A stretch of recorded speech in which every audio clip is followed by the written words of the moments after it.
Bienvenidos a Construyamos Mejor, yo soy Jennifer Hidalgo y hoy nos acompaña Warner Rojas, montañista y primer costarricense en subir al monte del Everest.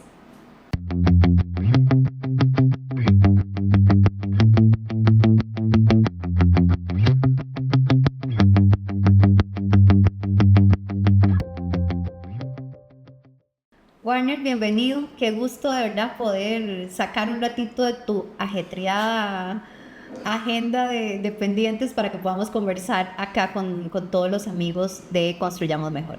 No, muchísimas gracias por la invitación. Para mí es un honor de poder estar compartiendo con ustedes y no, gracias por la oportunidad y sacar un ratico por acá para conversar y feliz de eso, de verdad que sí.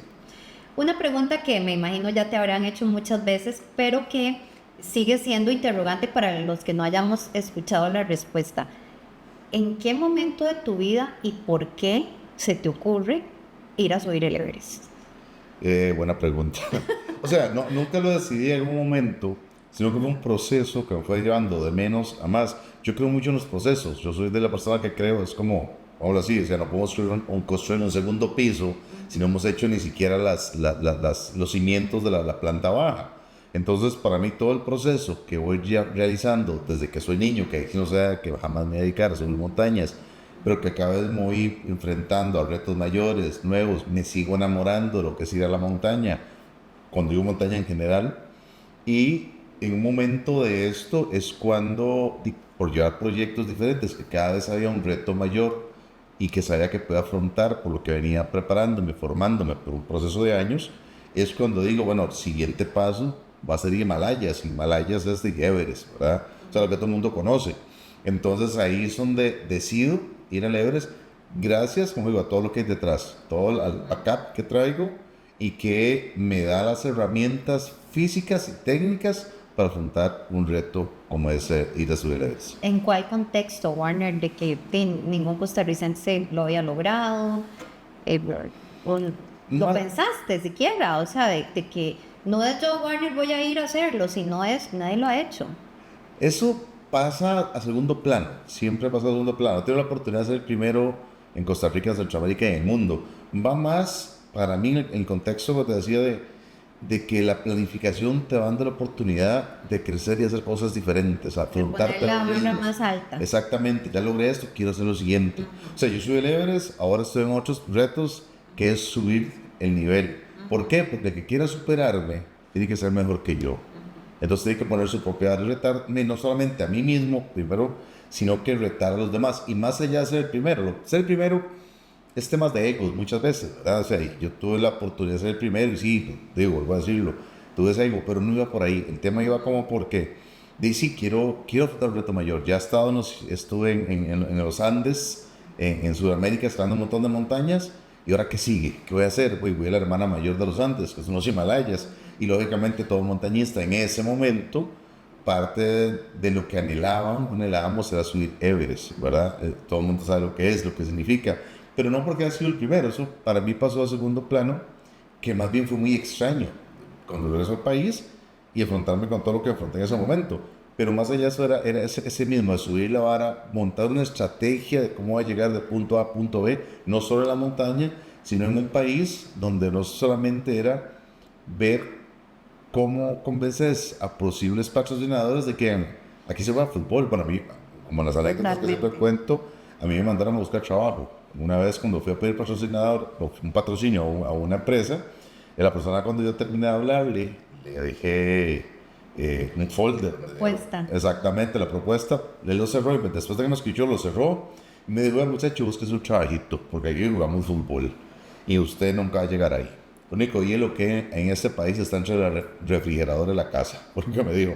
Y no fue nada bonito escuchar eso, pero me puso en otro contexto. Entonces me di cuenta que no solamente tenía que subir montañas físicas, sino otro tipo de montañas Hay otro reto. complicadas. Exacto, cambiar mentalidades, cambiar actitudes, cambiar visiones de la gente. Entonces fue ese proceso que me fue llevando, te digo, y me di a la tarea de hacerlo. No fue nada fácil, no digo que ahorita sí lo voy a hacer, no, fue un proceso que fue de menos a más y que fueron dando resultados en ese momento. Qué dicha que hablas de los egos, porque más adelante sí quisiera conversar un poquito de eso y que desde ya me estás hablando de planificación y de procesos, porque justamente gran parte de lo que queríamos conversar con vos va por ahí. Antes de eso sí me gustaría entender cuál fue entonces, Warner, me imagino que mucho, pero ¿cuál fue el reto más importante en aquella ocasión, en la primera vez que fuiste y que lograste subir? ¿Qué fue lo más difícil? ¿Qué fue lo más duro? ¿Qué es lo que vos seguís pensando que fue la parte?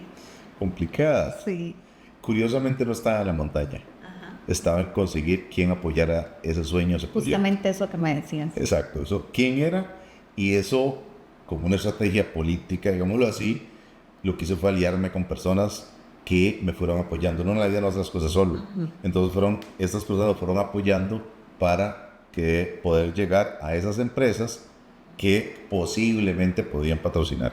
Entonces fue mucho tiempo de trabajo y de gente, incluso en algún momento faltando, no sé, un mes, me recuerdo que una empresa de la construcción, de hecho, la persona me dice, bueno, ¿vas para Nepal? Sí, ¿ya tienes personal? Y yo, no, pero yo voy.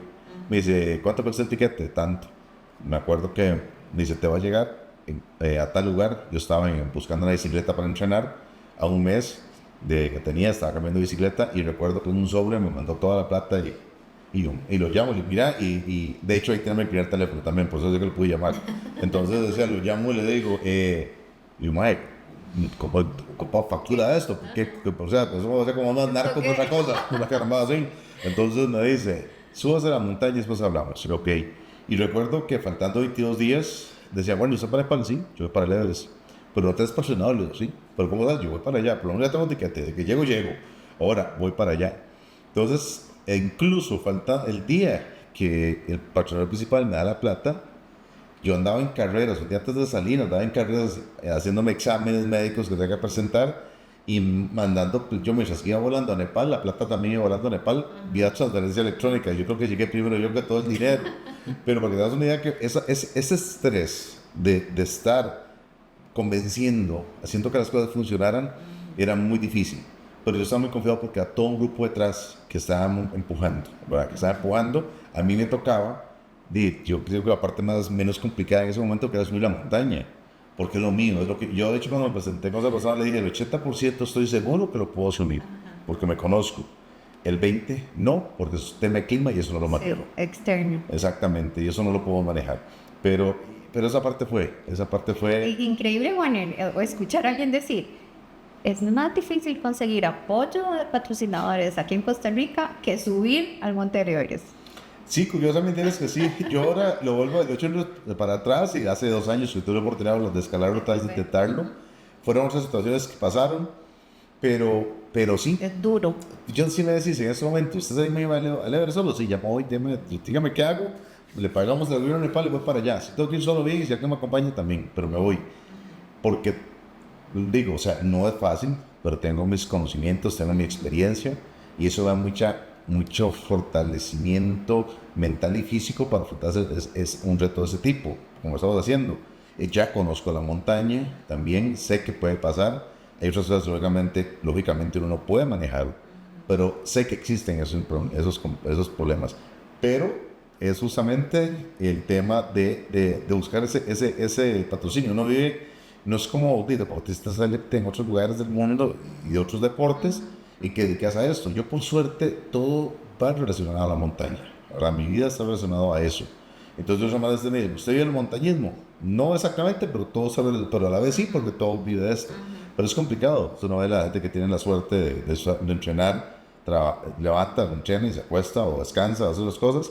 Y digo, uno desea tener esa parte, pero bueno, es la parte complicada del Everest, o una montaña de Costa Rica, es esa, digámoslo así, una de las más complicadas.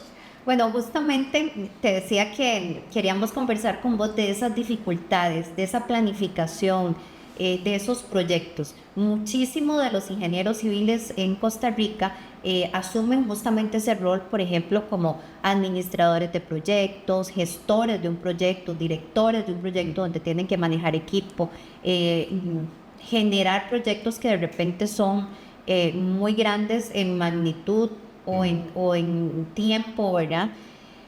Y ahí es donde quisiéramos como hacer esa analogía con los retos, ¿verdad? ¿Cómo comparas un proyecto como el tuyo y qué consejo darle a quienes están justamente en este momento asumiendo grandes proyectos?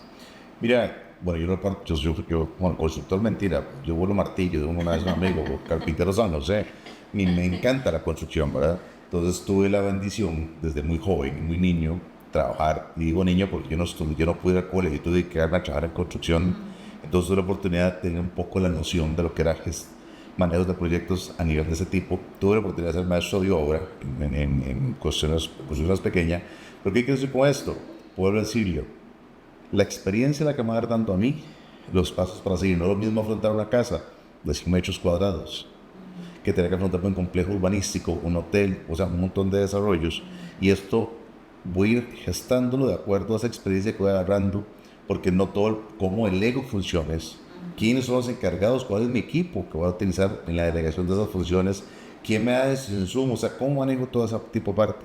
Y muy importante siempre un trabajo de debate y de grupo, de las cabezas, para que todos desde abajo empiecen a fluir hacia arriba.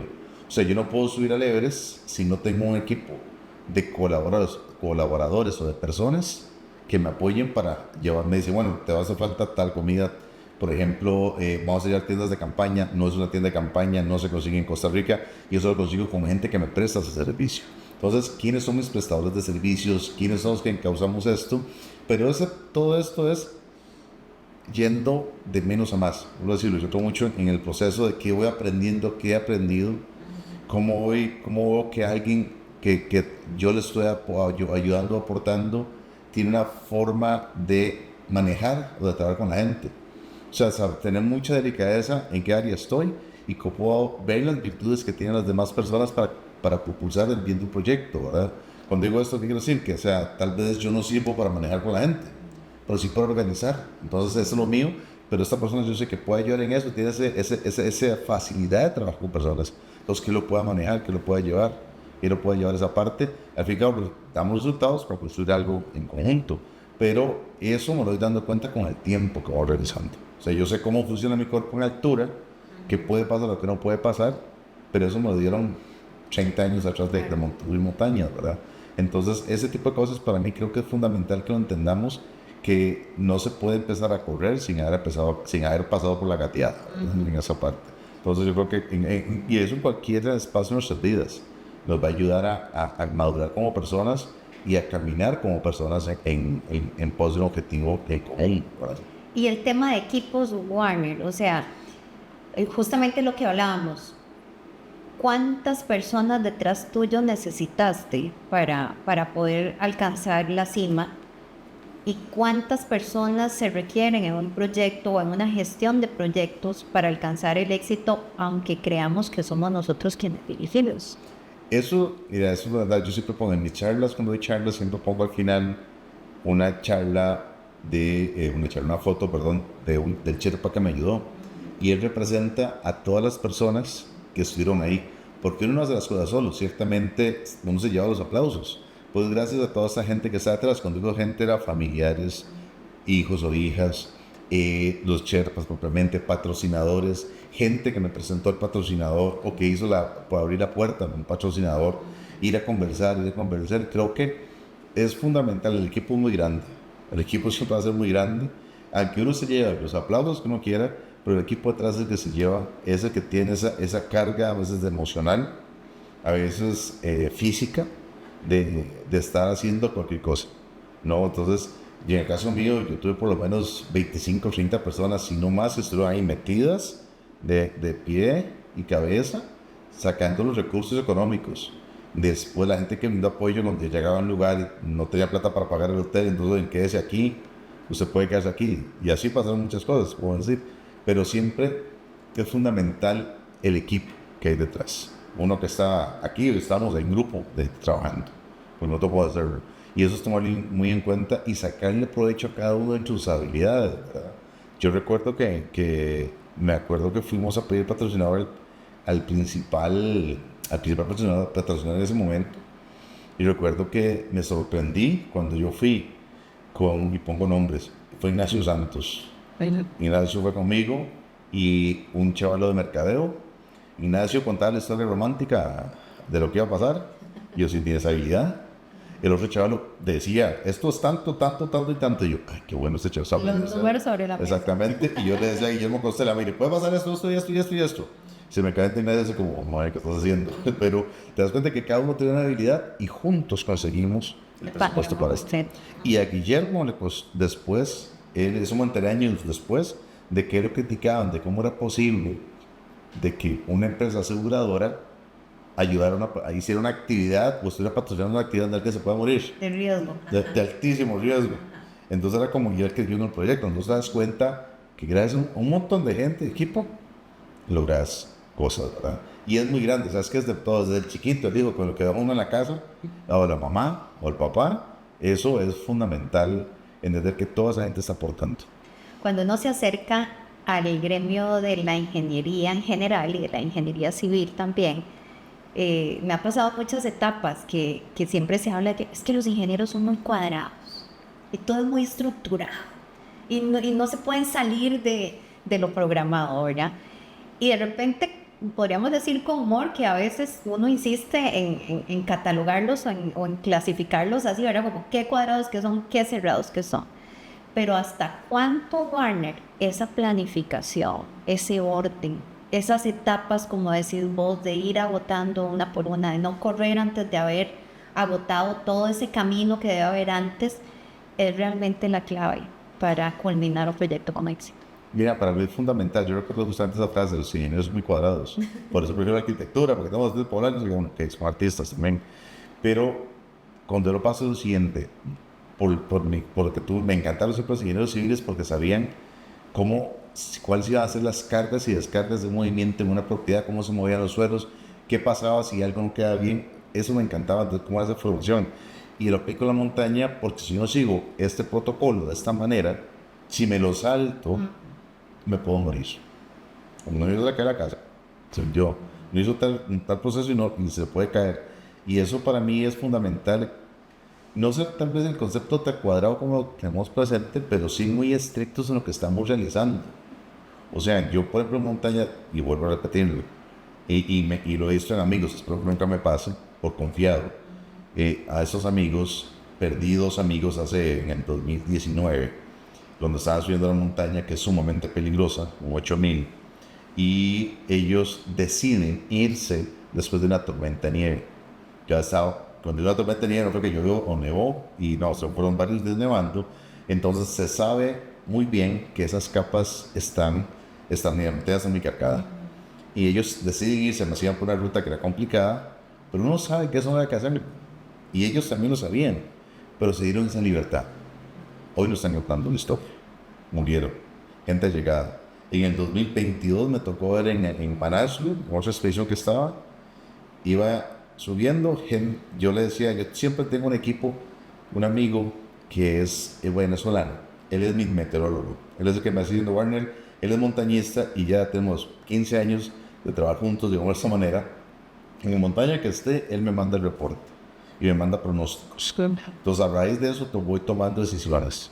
Y recuerdo que hace 2 años estábamos en una montaña donde se estaba dando un factor meteorológico que se da con repetidas veces cada 8 o 10 años. Y estábamos ahí y lo que él me decía coincidía con lo que yo estaba mirando en montaña. Y mirábamos que nevaba, que el frío no era el adecuado en la cumbre de una montaña de 8000 metros en su cumbre a 20 grados bajo cero, no está frío. Entonces indica un montón de cosas.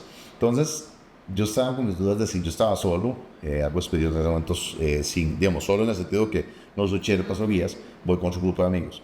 Pero estábamos viendo eso y efectivamente, como pasaron los días, se vino una avalancha que mató a una mujer, una chica que era una estadounidense, que era la capitana del equipo de North Face y era una experiencia increíble, era medallista olímpica de esquí. El tema fue que ella la cumbre, se hizo una avalancha, el novio se salva, ella salió a la avalancha, quedó desmembrada, y empiezan a haber un montón de situaciones que yo soy campo 1, me quedé ahí y dije, voy para abajo. ¿Pero por qué no subí? Yo, no, esto no va para bien. Después de que yo salí a la montaña, murieron varias personas. Entonces, ¿qué quiero decir con esto? Que sabía que eso podía pasar. Tengo un equipo que me está diciendo, mira, esto pasa, entonces ya sabes que tienes que quererlo, cuáles son los riesgos. Entonces, más allá del tema de cuadrado, de ser uno cuadrado, uno tiene una información. Los ingenieros tienen información de cómo funcionan las cargas, movimientos y un montón de situaciones que trabajan a la hora de levantar cualquier edificación. Si no se mantienen dentro de ese margen, algo puede fallar. Y uno sabe que puede fallar. Y si eso falla, se nos cae todo. Y eso significa vidas. Y en la montaña es igual. O sea, si uno sigue esas cosas, esto que uno sabe, que lo ha aprendido por años de trabajo metido ahí, si no se sigue, tu vida está en riesgo. Y es que qué importante que lo digas vos, porque yo creo que cualquiera que diga, ahí está Warner conversando en el podcast, diría, es que Warner, qué lanzado que es, ¿verdad? Llega a estas montañas, hace estas cosas, se mete aquí, hace allá. Esa diferencia, Warner, entre ser lanzado y responsable y realmente, como insistís vos desde el inicio de esta conversación, tener un proyecto hacia dónde ir. Fuerte, valiente, con esperanza, confiando en lo que uno sabe, en lo que uno puede, pero siguiendo el procedimiento. Y es que eso es como cuando vas a levantar una casa, todos, digamos que queremos una casa, todos estamos ilusionados cuando queremos hacer nuestra casa. Y vamos con esa ilusión, con esa esperanza de hacer las cosas. Y yo sé hasta dónde puedo llegar, si quiero trabajar y ver si al final le puedo meter el piso X, o la pared tal, o le voy a meter un techo X, o la forma del techo es aguas, es lo que sea. Y lo mismo para mí ha sido la montaña. Yo a veces he escuchado de la gente que ha estado subiendo el Everest, Daniel que estuvo aquí de Costa Rica, que estuvo intentándolo, el montón de gente, alguien que me llama la atención es, ¿por qué se arriesga la vida? Miren, yo sí he subido una vida sin riesgo, no sería vida. O sea, que aburrido quedarme en la casa todo el tiempo haciendo lo que siempre hago, no lo mío. Yo ocupo adrenalina en mi vida. Y entre más fuerte, yo sé que eso no está bien, pero entre más fuerte siento que estoy más vivo, ¿verdad? Pero lo hago y sé hasta dónde están mis límites físicos y técnicos para afrontar un reto de X. Y cuando sé que va a afrontar un reto X, lo mido. Y veré decisiones. La montaña no mata las decisiones. Que ahí tomé uno de ellos y nadie es igual. Entonces sé hasta dónde puedo llegar y hasta dónde me sé retirar. O sea, yo no estoy yéndome a lanzarme a las buenas y primeras. Hay todo un proceso de creer de cuáles son mis limitantes y cuáles son mis atribuciones para llegar ahí. Y cuando alguien va a construir una casa, cada uno sabe hasta dónde jalo el préstamo para poder meterle esto o no a la casa, si yo lo puedo pagar o no. Entonces ahí es lo mismo con esta montaña. Si hay un riesgo, se dice que los que suben montañas tenemos 5000 veces más probabilidades de morir que alguien que trabaja en una oficina. Lógico. Pero si en todo tenemos que tener riesgo. O sea, yo salgo, a mí me da miedo salir a la calle. Yo no salgo más, yo no salgo ahorita a andar en bicicleta por el montón de carros que hay. Porque me da miedo de eso que ya la montaña. Hay que ver todo bien, digamos, aquí no va a pasar nada. O sé lo que puede pasar. Pero esos son los riesgos que en todo tenemos riesgos. El problema es o el tema es cómo hemos crecido o cómo concibimos los retos, en qué momento. Que no nos gusta, que sí nos gusta, que unos más, otros menos, perfecto. Pero siempre hay que hacerlo, vuelvo a repetirlo. De parte de mí, ¿qué experiencia tengo? ¿Cómo lo logro hacer para poder, como decís vos hace un rato decías, subir la vara, subir el nivel? Esa varita va subiendo o aquí llego, ya sé que aquí No, ese es... Exacto, yo primero cuando veo 7, lo veo muy riesgoso, pienso en mis hijos. Y lo pongo así más fácil. Cuando el 2023, cuando intento el Everest por segunda vez, yo voy subiendo de campo 3 de campo 2 a campo 3. En el 2012, yo la última vez que subí ahí, duré 3 horas y media. Estaba muy fuerte. Ahora iba subiendo, duré 6 horas. Pero además de equivalentísimo, iba yo qué raro, es que esto soy yo, me siento bien, ¿qué pasa? Llego con 6 horas. Al día siguiente salgo y ya no más empiezo y algo no iba bien. Ya empecé mal. Y hubo un Sherpa conmigo, un señor, alguien que estaba ahí, y le dije, me lo vuelvo y le digo, vamos, voy lento. Y me dice, sí, ¿y qué va a hacer? Y voy a pararme aquí y voy a darme media hora para ver qué decisión tomo. Y esa decisión justamente fue pensar en mi familia, pensar en mis proyectos futuros para lograr a ver qué iba a hacer. Se me venían los hijos, yo tengo un tatuaje donde están mis hijos, las montañas por que subo, y los sábados que tengo en esas montañas son mis hijos. Y ellos están ahí porque los llevo a cualquier lado. Y yo sé que yo quiero disfrutar la vida O sea, hacer mis cosas, pero para disfrutar con ellos. Y no quedarme en la montaña, y no quiero quedarme para siempre. Entonces, esas decisiones son las que te matan. Yo recuerdo que delante mío un chaval que era de Indonesia, y yo bajé, él murió. Pero te digo eso, uno tiene que saber hasta dónde. Y uno tiene que medirse hasta dónde puede seguir o no. Eso sí lo está en uno. Por eso es porque ya has aprendido mucho tiempo haciendo cosas. Ahora, dando un cambio de esa parte técnica a la parte mental, Warner, ¿cuánto influye ahora sí la mente, los pensamientos, esa parte positiva en el ser? Yo me preguntaba antes de que vos llegaras, vos haces un primer intento y lo logras. Y luego en el segundo intento es donde se vienen todas estas otras situaciones que no te lo permiten. ¿Qué hubiera pasado si hubiera sido al revés? Si el primer intento es el que falla, hubieras tenido la misma actitud, confianza en el segundo, que tal vez ese sí era. Es interesante porque nunca me han preguntado eso. Ahora, ¿por qué digo nunca me han preguntado? Yo creo que esa es la parte mental. Y yo siempre he sido muy de pensar en positivo. O sea, ¿qué quiero decir con esto? Voy a hacer tal cosa. Me acuerdo que mi esposa me decía, es que usted va a hacer esto, puede pasar esto, esto, eso. Mira, me puede pasar de todo. O ni pienso en eso, pues que es que no lo pienso además. Y tenía muy claro, porque estaba tan bien físicamente y mentalmente, que yo sabía que yo soy esa montaña. Ya me había parado en esa cumbre antes, ¿verdad?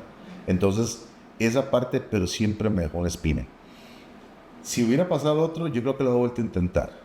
Porque a ese tiempo, además, el tema del montañismo era muy diferente ahora. Éramos más montañeros los que éramos en ese momento. No como ahora, que el 99% que va ahí no es montañista. Pero entonces yo creo que lo he vuelto a intentar. Porque yo sí tenía muy claro qué puede hacer, ¿verdad? Pero sí, lógicamente, quería reaccionar. Hasta ese momento, y fue después del Everest, hasta ese momento yo todas las montañas que he subido las he logrado alcanzar. Bueno, excepto una, nada más una. Y la intenté 2 veces, y la intenté 3 veces hasta que lo logré subir. Porque no me cae con el clavo. O sea, si lo hago, lo hago. Pero el Everest, por lo caro que es, lo hubiera vuelto a intentar, pero sí tenía claro que si lo hubiera a intentar era una vez más, solamente. ¿Verdad? Pero yo sí nunca pensé que no lo fuera a subir. Volvamos ahí al paralelismo. ¿Qué decirle a las personas, a los ingenieros, a los profesionales que en este momento están con algún proyecto grande entre sus manos y de repente están estancados, con riesgos, con dudas, que tal vez cosas externas se han venido y han frenado el proyecto y están justo ahí, ¿verdad? En ese campo, esperando a ver si roto, si me devuelvo, si es momento de abortar misión, como dicen? ¿Qué mente fría o qué pensamientos debería tener uno en un momento de estancamiento como es? Yo creo que darse tiempo, igual que pasa en la montaña. Y lo pongo un ejemplo muy fácil, vamos a las montañas nuestras aquí. La gente se pierde y cuando se pierde empieza a hacer cosas totalmente incorrectas. Empieza a hacer todo lo que no hay que hacer, lo hace. Pierde el control. Pierde el control. Generalmente los que estamos en montaña siempre hemos dicho, ¿qué pasa si usted está perdido? Tranquilícese, acepte la situación, evalúe la situación, pero tranquilícese. A ver qué pasa. Puedes descansar, puede pasar una noche, puede pasar un rato, tome agua y va a encontrar respuesta al camino que no le encuentra en ese momento. Igual que en la vida, cuando uno está en ese estancamiento, tal vez conversarlo con otra persona, con un colega, con alguien del gremio, uno puede encontrar una salida. Lo importante es tranquilizarse, tomar la medida de que, ok, si está pasando esto, esta es la situación X. A mí me ha pasado, nunca me he perdido una montaña, lamentablemente, pero cuando me he sentido como extraviado o que algún momento me he complicado eso, tranquilícese, acuérdese de lo que pasó a tal lado, en la montaña, tome aire, despegue un ratico y siga para adelante. O háblelo con alguien, tengo un problema feo, pero no lo digo directamente, pero estoy hablando con alguien y alguien me ha dado respuestas. Para mí eso es fundamental. Pararse, analizarse, tranquilizarse. En medio de la crisis. En medio de la crisis. Eso, uno en una tormenta en la montaña es cuando menos se sale, porque te vas a morir. Si salió, la vendió la vida. Pero es donde menos se sale. Uno se queda en un refugio seguro a esperar que pase la tormenta para tomar acción después de que pase esto. Y eso es lo mismo. Pero hay que tranquilizarse. Hay que estar tranquilo. Tengo esto.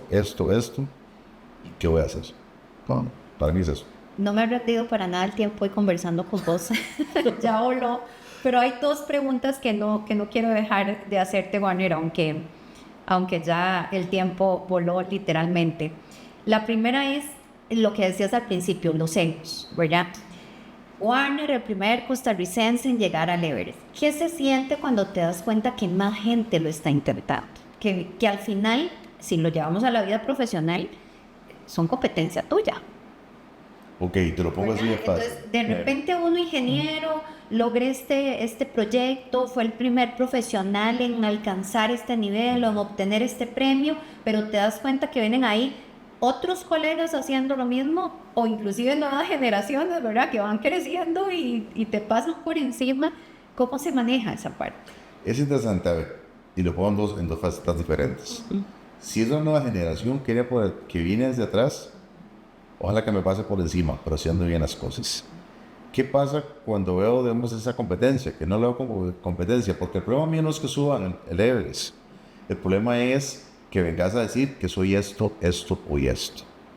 Cuando vos, alguien es ingeniero, llega y dice, bueno, yo hice todo este currículum y hago esto, no es experiencia.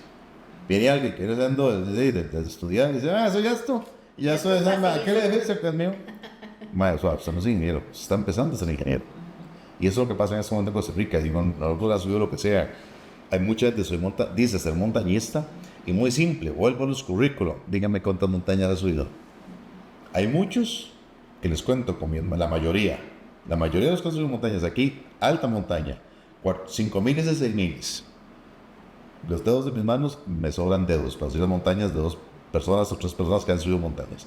Ahí es donde te vas a dar cuenta si soy montañista o no. Bueno, entonces el problema no es que usted suba, perfecto, pero no diga que usted es esto, porque no lo es. Usted está empezando y lo está haciendo y está muy bien, pero no te levantes ese ego. El autobombo, Warner. Exacto. Ese autobombo de ponerme yo las medallas. Exactamente, o sea, hay que ganarse un derecho a piso. Yo empecé en la Cruz de la Abuelita, de ahí para arriba, y de él. Hay gente que dice que ha estado en un montón de montañas y no subió ni siquiera Chirripó. Ya, perdón. Yo Chirripó lo he subido más de 100 veces, cuando me tocó, pero lo hacía. Pero vuelvo a ese tema, yo creo que más allá de, no importa si el que viene abajo, el que viene no abajo, el que viene mejorando, el que quiere ser montañista, quiere ser mejor que mí, perfecto. Por eso yo digo, yo cada vez quiero levantar más la vara, para que venga atrás, quiera hacerlo bien, lo haga deportivamente bien, ¿verdad? Eso es fundamental entender, donde tengamos más ética también para hacer las cosas y que se ponga el reto. Sí, yo subí montañas, tengo tantas, ok, ¿cómo la subió? Fue solo. Usted subió sus cosas solo. Usted se anima a ir solo a hacer montaña. Conoció a mí gente y amigos en los Himalayas hace 5 años, 2 años, que hablaba con ellos, me decía, mexicanos, que en el pico de Orizaba, decía, yo lo subo, entonces lo subí solo. No me animo, me subo a lo solo. Anímelo, los que no me animo. Lo subo a lo solo, empezamos a hablar. Yo no es que no estoy diciendo que hizo montañas bueno, no, pero afróntese a sí mismo. Si tantas veces ha subido, es porque usted lo hace o es porque usted lo lleva. Y esto yo lo presumí que yo lo hice. Entonces, es un poco complicado el tema. Oigo, no importa que lo suba, pero no digas que eso es esto o lo otro. No digas que sos ingeniero que has hecho tal y tal cosa cuando no ha pasado las primeras 2 o 3 casas que has pasado, ¿verdad? Y no digas eso es lo que construyó el edificio tal, porque no es así. O sea, puedo decir, ¿cómo quiero llegar ahí? Quiero hacerlo bien, quiero hacerlo a medias, y eso es un poco la situación que está dando el país a nivel de montaña. Entonces, por eso es que estamos, yo creo, mi meta actualmente no solamente son montañas nuevas que estoy haciendo. Yo, por ejemplo, dije, Himalayas no vuelva, al menos que alguien me invite a una expedición no comercial, ahí voy. Entonces, me estoy haciendo proyectos nuevos para demostrarle a mucha gente que no solamente eso existe. O sea, decir que hagan. Ahora, mandar un mensaje a la gente de montañismo que hagan cosas diferentes. Fórmense, trabajen, no piensen ir a Everest porque ese es mi sueño, no es de esos. Hay demasiadas montañas para tener un solo sueño fijo. Yo subo montañas porque me encanta, no porque quise subir el Everest. Eso fue lo último que tal vez pues, en ese momento, cuando era el inicio, se dio. Pero ahí viva porque quiere serlo. O sea, yo soy ingeniero ¿por qué? Porque me nace, me gusta. O es porque mi papá lo hizo, mi mamá lo hizo, el vecino lo hizo. Yo soy montañista porque me encanta subir montañas, no porque alcanzo X cumbre. Bueno, es fundamental. Bueno, y cerremos dando un mensaje, Warner, a esas personas que están afrontando su propia montaña en este momento, ya sea porque se sienten estancados en su profesión, ya sea porque más bien acaban de recibir una buena noticia de que un proyecto de sus sueños está en sus manos y de repente está el temor, el susto de abordarlo. Cada quien que nos esté viendo tendrá ahí una cima pendiente en este momento. ¿Cuál sería el mensaje para esa persona? Que dé un paso a la vez, que vaya de a poquito, ninguna montaña se sube corriendo, de alta montaña, ¿verdad? O sea, ningún proyecto se hace corriendo a la vez, se hace un pasito a la vez, tomándolo con seguridad y aconsejándome bien, asesorándome bien, y que aquel que les está estancado, que se evalúe, si es lo que realmente quiere, es lo que realmente quería, es lo que miraba, y si no es, que tome las medidas del caso, que no es fácil, porque es afrontarse uno mismo, y eso no tiene tener miedos, afrontar esos miedos. Ahora, los miedos no son malos para el que está haciendo un proyecto nuevo, y que tengo miedo, sí, eso es el miedo, a nosotros en montaña nos mantiene vivos. Cuando digo esto, ese miedo, el problema no es tener miedo, es cómo afronto mis miedos. Yo quiero subir la montaña y tuve que pasar por un montón de grietas para llegar a la montaña, y tuve miedo siempre, pero ese miedo me mantenía a mí a hacer bien las cosas, a estar siempre alerta, a ser mejor, a preocuparme por todos los detalles que iba corrigiendo. El miedo nunca se fue, pero sí me impulsaba a que no quedar como quedaron las personas muertas. Y los miedos siempre vamos a tener, y bendito sea que hay miedos, pero aprendamos a afrontarlos. Y muchas veces ese miedo de decir quién soy, cómo soy y cómo cambio eso, son paras muy profundas porque las arrochamos, ahí la historia es nuestra. Y cómo lo logras afrontar es el tema. ¿Sí va el miedo? Sí. Siempre he aprendido a afrontarme a mí mismo. No hay peor jefe que el de uno mismo si tiene claro esa parte. Entonces, que de un pasito a la vez. Nadie arregla cosas a la carrera. Un muro no se desarma de 2 paredes se desarman en 1 hora. No, hay que hacer un procesito para hacer lo que se hizo. Pero hay que reconstruirlo y hay que caminar paso a paso para lograr alcanzar el objetivo que tengamos en ese momento. Queda pendiente otro café y otra hora más de conversación, Warner. Muchas gracias por acompañarnos hoy. No, el agradecido soy yo nuevamente, y sí, el tiempo se fue volando, ¿verdad? Muchísimas gracias por la oportunidad, y aquí estamos siempre a las órdenes, y muchos éxitos en todos los proyectos que tengan. Muchas gracias. Vamos.